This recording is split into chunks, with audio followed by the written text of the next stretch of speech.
Welcome to another episode of the Tobago House of Assembly's Post-Executive Council Media Briefing. This week, the Secretary of Infrastructure, Quarries and the Environment, Kwesi Devines, is addressing the media.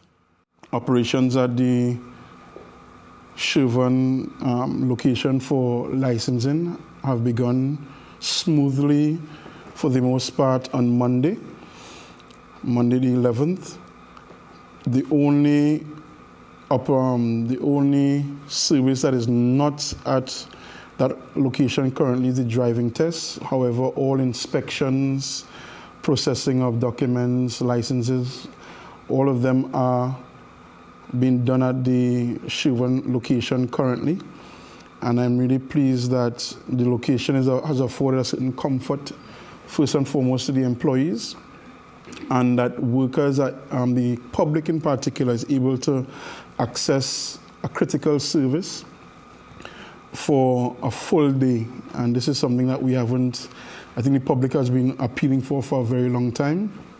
So I'm happy that we have eased that burden from the public, so to speak. And even beyond that, whereas there's a closure from 12 to 1 currently for lunch, we are working to have that rectified because the cause for that really is the cashier. And we're working to see how we can get a second cashier, because with the government cashiers, you just can't put any and everybody to do the job. So we're actually working on that. I've also instructed the administrator to do a manpower audit for the licensing unit, because of course the demands on the services have increased and the staff complement has not necessarily increased. So we are working to do that. So they're there in brand new spanking premises now. What I can say, and I want to put on record, however, on Tuesday morning, after, of course, the first day of operations, we would have encountered a situation where the cleaners encountered footprints on the walls, unflushed toilets with feces in them, broken glass on desks. And I really want to make a special appeal at this point in time, and through you, the media, of course, that the Tobago House of Assembly, and of course by extension the people of Tobago and Trinidad and Tobago, have invested and have waited a long time for this service to be operating for full 8 hours daily. And to think that there are people who are trying to sabotage this operation, it's really saddening and almost sickening, to be honest. As a matter of fact, there were concerted efforts to stymie or stop, as a matter of fact, to postpone the move even further, to further inconvenience the public. And it's sad to know that there are elements in our society that are willing to do that for their own personal gain, whether it's political or otherwise, because I can say that an organization that is closely affiliated with the minority did try to trump up all sorts of reasons as to why the workers should not start working at the new location, including, is there enough parking for them? And do we plan to display certificates in windows so that people could see them? All sort of flippant things that our USH professionals and our legal team were able to rubbish, basically. And it's sad that these are the extremes that we are going to. And as a matter of fact, I got information that even a letter was sent to some members of staff informing them not to start or not to report to work on Monday. And I was there personally at 7:30 a.m. as promised on Monday, and I'm pleased to note that for the most part I did see workers turning out. I don't have any report of absenteeism so far, but it does not take away from the fact that there are still persons who are intent on creating mischief and intent on creating inconvenience and discomfort to the public. And I really want to encourage those persons to cease and desist from that type of behavior. On the other note, I would like to say that similarly, we are experiencing a high volume of production at the Study Park Quarry currently. As a matter of fact, there have been days where operation has been 24 hours, as opposed to a situation in the past where we had 6-hour operation. So we have almost quadruple production in some instances. And we are in a situation now where even persons with outstanding invoices have been able to go to the Studley Park quarry and have their invoices honored. And I'm really pleased about that. The truckers have also, some of the truckers have also expressed that they're indeed pleased because they don't have to line up from early in the morning anymore. They are getting material. Similarly, the main contractor at the airport runway rehabilitation is pleased that he's been able to get his aggregate demands or needs fulfilled. And we are looking forward to continue to ramp up production at the Studley Park quarry. And we are working towards ensuring that both plants, the Nordberg and Cedar Rapids plants, are fully operational all the time. We had an experience recently where around the time of the handover or somewhere thereabouts, there was some sabotage of one of the plants. Some electrical wiring was unplugged, the labels removed, the schematics removed in an effort to ensure the plant was not operational. We would have tried to utilize some persons who were formerly under the previous operation to assist. It seems that is what they would have wanted. But after we recognized that there was a deliberate attempt to stymie production, we would have switched to a different approach. And I'm pleased that we were able to get past that, so that we would have gotten past that bit of sabotage on that plant. And we are looking forward to ensuring that this does not continue to occur. On the issue of the mining operations and the mining certification and so on, I can say quite clearly that there's been no illegal blasting, as some persons are trying to trump up. Those claims are nothing but rubbish, I must say, hogwash even. And it's again another attempt by some persons, I think, to really derail what is happening at the Studley Park quarry currently. As a matter of fact, just so that some of you know, there's a Minerals Act of 2000, and it was further amended in 2014. And since that amendment, we are now moving towards a place where the Studley Park quarry is getting in line with the provisions of the new act, which requires a lot of new documentation, including mining plans, CECs, and so on. And those things are being done as we speak. Recently, there was an OSH violation cited at the quarry, but they were able to assiduously work to get that rectified. And the OSH agency has since lifted the advisory. And it had nothing to do with the operation, but some rails and covers that they felt should be in place. And those things were quickly installed, so that currently there are no challenges at the quarry as it regards its operations, the blasters or persons doing any blasting. As a matter of fact, I want to emphasize there's a process for everything. The blasting is done to, of course, remove rock from the face of the quarry. The dynamite, the explosives, are brought from Trinidad under the guard of the Coast Guard of Trinidad and Tobago. They are then deposited, they are then escorted by police and deposited in a bunker that is under 24-hour police protection. And as such, you can't just go and get explosives and blast when you feel like. It is not an ad hoc arrangement. It's something that is very much regulated, and we take those things very seriously. And it's unfortunate that persons, again, are trying to say that the quarry is not operating in any correct manner. As a matter of fact, it's bordering now on unpatriotic, the manner in which some persons are operating, trying to discredit the quarry and what we are trying to do. As a matter of fact, I got information from the chairman just yesterday that some of the major purchasers have started to question whether there are concerns with the quarry, and we now have to ask them to go to Trinidad to meet with some of these persons to allay any fears. And we have to be very careful sometimes what we go out and say in the public or what we carry into the public. Because of course no one wants to be part of an illegal operation. And now we have to go and allay the fears of all of the persons who would be making demands on the aggregate from the quarry, to let them know that we are doing things in accordance with the law, and that some of the pronouncements are nothing more than mischievous and, again, unpatriotic.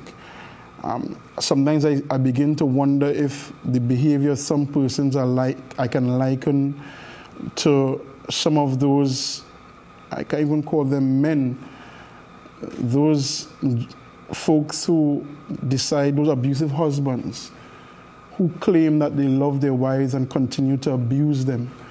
And that is the type of behavior that I'm seeing, that you claim you love Tobago, but you're hurting us by some of your pronouncements and your actions. And I really want to encourage us to be mindful of these things. And if ever there are any concerns, please feel free to contact me as always. I can allay any of those fears. As it regards the patching program, there have been a number of complaints in Tobago about the potholes, and those are complaints that I myself have had in the past as well.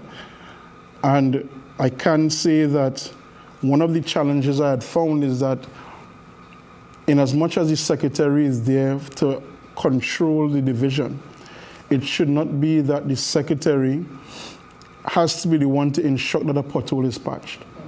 When there are road supervisors, work supervisors, and the full lot that are employed, and it's their job to report potholes on the roadways, and it's their job to ensure that they are patched and they patch properly.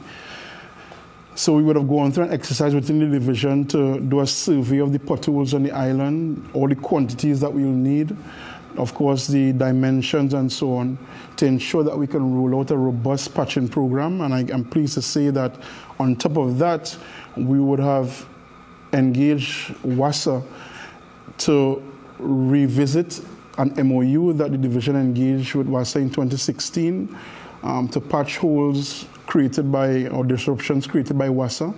There were a couple of flaws that we would have identified, and we are well on our way to ensuring that those flaws are remedied so that there is a smoother transition whenever we have a disruption from WASA and the division then comes on board to fix those potholes. So I'm pleased to note that the patching has commenced, and persons may note that some notorious potholes have already been patched, and they will continue to be patched.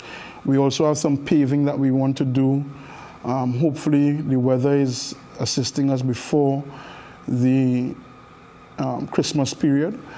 And we're looking forward to places like Daniel Trace, Dutch Ford, Rose Hill, and Mason, and so on, being resurfaced completely to alleviate some of the challenges that the residents there are facing.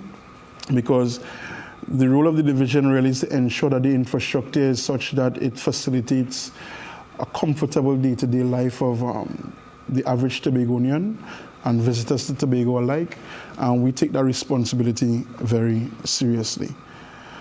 I also want at this time to indicate that the Executive Council has approved funding for the engagement of a technical writing team for achieving the UNESCO World Heritage Site designation for Northeast Tobago. Initially, the Main Ridge was shortlisted, but as we look towards the criteria for universal value, we have recognized that we will be missing out on an ideal opportunity to have the UNESCO World Heritage Site application be done for the entire Northeast Tobago, because you would recognize the unique flora and fauna in the area and its interdependence on the Main Ridge itself, including a potential marine park area, and the islets that are off the northeast coast of Tobago as well. So that technical writing team is expected to be overseen by an interdivisional committee, and they will be ratifying the work that is done. And we expect that by 2019, Tobago should be able for the first time to be recognized with a UNESCO World Heritage Site. And I think that is something that we need to be really proud of, because it can only redound to the benefits of those persons, especially in Northeast Tobago, because we now have the recognition of the entire globe that our land space, our 116 square miles, has real estate that is worth preserving in the interest of the entire human race. And that is not something that we should take lightly at all. As we continue the environment, I must say that we've been inundated with calls of persons with serious concerns as it regards littering in the environment. I think Tobagonians need to take stock. I've said it time and time again that we need to start treating littering as seriously as murder and theft, because persons are killing our environment and stealing the beauty of Tobago. To that end, we are hoping that we can procure some camera traps to start getting photos of persons, or even video in some cases, for persons who repeatedly engage in illegal dumping in some notorious sites. You know, Kilgwin and these places always have to face persons and their indiscriminate acts. It's really at the point of almost being demonic and barbaric. Tobagonians take pride in our environment. Recently, there was a challenge at the main ridge, and when I went to visit the work site, I saw a microwave thrown off the side of the road at the main ridge. And I mean, this is what we are descending into. And I really want again to encourage that the media puts it out there that we take personal responsibility for our environment. On that note as well, the Basel Convention would have recently done a follow-up presentation on the business case for waste oil management system for Tobago. I'm pleased to note that we would have recognized that Tobago is an ideal case, and we are looking towards acquiring a waste oil management system through assistance we are hoping from the Green Fund, so that it becomes an alternative revenue stream for us here in Tobago. We're looking at the fact as well that quite a significant volume of waste oil is discarded down our drains presently, and even at the Study Park quarry in undesirable circumstances. So we are moving to remedy that. In the not too distant future, we will resume the collection of waste oil, so that when the waste oil management system is in place, the plant is in place, we will have a stock of waste oil to start processing. And I think this will go a long way to sending this signal that we take our mantra of clean, green, and serene very seriously here in Tobago. I just wanted to know from you, because these potholes all around Tobago, it's irritating. Yes. Right? So who exactly is in charge so I can call them? No, well, the reality is ultimately no matter what, and that's why sometimes when people blame the secretary, I say it's okay, I can take the blame. But if you understand how it operates under the maintenance program, we have the east and the west. But do you have like a specific number? I would like to get that number so that if they're not informed. And I'm happy you said that, because it's something that the division is working towards, to have a pothole hotline. Right. So it's something that you can look forward to. So thank you for bringing that up. So you can look forward to that in the near future. But I can say as of now that we are getting down on those potholes, especially the ones that are on the verge of creating some accidents. Or potentially. So we are taking note of them. John Dial again. Some have been patched in Patience Hill just recently, Lowlands, Logwood Park, and so on. So we see the patching happening. We are placing special emphasis on Scarborough, so we'll get those things done. And I can guarantee that in the near future we'll hear about a pothole hotline, so we can get these things. I don't know if you spoke about it before, because I know with respect to the pothole patcher, where is it? The pothole patcher is there. One of them is operational, one of them is down for repairs. However, because of the collective bargaining agreement and the way the daily rated workers are assigned, unfortunately the patcher, in as much as it's supposed to be a two-man operation, the collective bargaining agreement speaks to the role and function of different workers. And so we can't necessarily just have two persons operating it unless it's a private enterprise. Just my feelings, workers need to be held accountable. Correct. Because I probably have a different rule with respect to the organization that I work for. But these workers need to be held accountable for not carrying out their jobs. Correct. Because when Tobagonians complain and we residents here are upset, we want to blame the secretary because he's the closest person. We don't know who specifically to blame. But we need to get specifically the people who are supposed to carry out their jobs, they need to do that. Agreed, and one of the things that we are looking at, I've asked for, is a GIS map of Tobago that outlines each of the districts. So we have the Mariah District, Roxborough, Speyside, Scarborough. Within each district, there are areas. So I would like to get the teams, the ROs, road overseers, sanitary overseers, road supervisors for each area. So in as much as there's a complaint from any area, I'm able to immediately pinpoint, instead of calling out the district supervisor, whoever, pinpoint almost immediately who is the responsible person, because I can't say just on Friday morning, I was taking my grandmother to the airport for an early flight, and at 5:20 in the morning, persons were on their way home from working. Now the collective bargaining agreement speaks to the fact that people may start work at 5:30. So it's almost okay to say, all right, 5:30 we can start work. But at 5:20 a.m., persons are already going home from their jobs. And those are the types of things that we are going to stamp out. And those are the types of things that we are paying very close attention to, because we can't continue that way, especially in these times. You spoke about sabotage, attempts to sabotage down at the new Ministry of Licensing building. And you also spoke about attempts at sabotage at the quarry. My question for you is that at the quarry, do you suspect that those acts of sabotage are politically affiliated? Are they linked to any organization or anything like that? Well, I think that's an interesting question, and it's one that probably, with your investigative prowess, you may be able to provide a response with.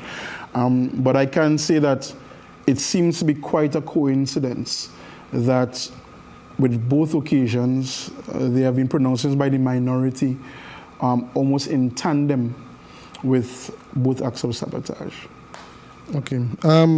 Concerning the patching initiative, you said, you alluded to the fact that perhaps persons lower down the chain are not executing their duties. Yes. Is it that they have all the equipment and tools available to them and they are not executing the duty, or is it that they are lacking some stuff that is the reason why things aren't being done? I think there will always be a multitude of reasons, especially when it comes to mechanical equipment. One of the things I can say that the division has done is cut down significantly on the amount of heavy equipment we've been renting and leasing. And we've been forcing then the supervisors, the workers, to start planning their work more so we can share resources more. Of course, this is going to take some adjustment, and we've been seeing that persons are accustomed to having their own backhoe, for instance, or their own bus to transport workers. And we're saying now, let's plan it instead so that we can transport persons, so you will be sharing this bus or sharing this backhoe, so that you're sharing the resource. So those may be some of the issues. In some cases, there may be tool requirements, but there's nothing that has come to my desk to indicate that those are the reasons why persons have not been working. Okay. Concerning the technical writing team, what is a technical writing team? All right. So the technical writing team is a requirement of the UNESCO. Once you are doing, and you could go on. It's on the UNESCO website, really and truly. They actually outline the process for the application. The application process really is a 3-year process, or just about. The technical writing team has to put together basically the case as to why this place should be considered to have universal value. So they have to do, so it's writing to the extent of the ecological value, the socio-cultural value, and so on. So it's not that any random person could just write it like a primary school essay, but you have to have experts, and we've actually, in speaking with the technical writing team, they've engaged the services of someone, a consultant who also has experience in successfully writing applications previously. So we are very confident, or we are very optimistic, I should say, that we will have a successful application, because the thing about these bids, and why we have to be so careful, you can only apply once for a particular site. So if it is, I want to say that Akinlabi holder Journalist of the Year, then I have to be able to write the reasons why I think so. But I can only do that, I only have one opportunity to do so. So if it is we fail at this application for Akinlabi to be Journalist of the Year, you can never be nominated again. So it's that serious, and that's why we have to take it that serious and ensure that we have the professionals who have the competencies, the technical competencies to do the type of writing required for the application. Okay, and those technical competencies exist in Tobago, or do we have to in Tobago, we have persons in Tobago. I could say that the Environmental Research Institute of Charlottesville, they are the persons who engage as the technical writers, and they have been doing a lot of work right here in Tobago. They would have received an award quite recently from the Austrian embassy, I believe it is. And they continue to do a lot of work both locally, regionally, and internationally as well. So we're pretty confident that they can get the job done. Okay. One other question. Mm-hmm. You recently moved the licensing department to Milshiv. Mm-hmm. I know that there were plans to move the Division of Agriculture to Milshiv. Yeah, definitely what is happening is that we are doing a phased occupation of the building. So the Division of Food Production, Fisheries and Forestry and Fisheries will be going there, as well as the Division of Settlements, Urban Renewal and Public Utilities. So both divisions will be joining licensing down at that location. Concerning the vandalism at Milshiv and Studley Park, is it that security and surveillance is an issue? Well, security, truth be told, security and surveillance will always be an issue, because you can't see all things. We're not omniscient or omnipotent in any way. And for example, in the bathrooms, you don't traditionally have cameras in the bathrooms. What I have instructed, however, is to have more robust management, cleaning in terms of building management approaches. For example, reported cleaning every 15 minutes, checklists and so on. So we start minimizing the opportunities for this type of behavior. With regards to the operations at the quarry, where people may have legitimate reasons to be on a plant, and there's not necessarily anybody watching literally over your shoulder. There are always opportunities, but we would have taken steps, and I would have instructed that we ensure that these things are no longer issues that we have to face going forward. So we are placing a lot more scrutiny in terms of the supervision of the operations at both sites, both the quarry and licensing. Okay. Mm-hmm. Concerning the heritage site, yes. How does that align with the national or the new development or national plan for the island? I know that the last one would have, expired in it expires at the end of the year. But we've always had it that Tobago needs to leverage the fact that we are clean, green, and serene. Mm-hmm. And we would have always spoken about our tourism drive, focusing on ecotourism in particular. So as a matter of fact, this is very much going to bolster our claim to that type of marketing, that green marketing, because it, again, having a natural site like ours with ecological value, socio-cultural value, we're looking at the fact that we're able to market the site even stronger and market the destination even better, because it will now be another claim that some of our competitors don't have. So is it an attempt by the THA to enhance or to strengthen our tourism product? Definitely it's in tandem with that. And I must say that we are working hand in hand. For example, in the environmental department, under the Division of Infrastructure, Quarries and the Environment, we are right now rolling out, or we're in the process of putting together a plan for more robust water quality testing in certain sites. And a big part of that reason is that the Division of Tourism intends to pursue Blue Flag certification for different sites. So it means that we have to work together, because realistically, tourism has to be one of our economic drivers, and we're really committed to playing our part in ensuring that this happens. Thank you for staying with us for the Tobago House of Assembly's Post-Executive Council Media Briefing for the week ending December 16th, 2017.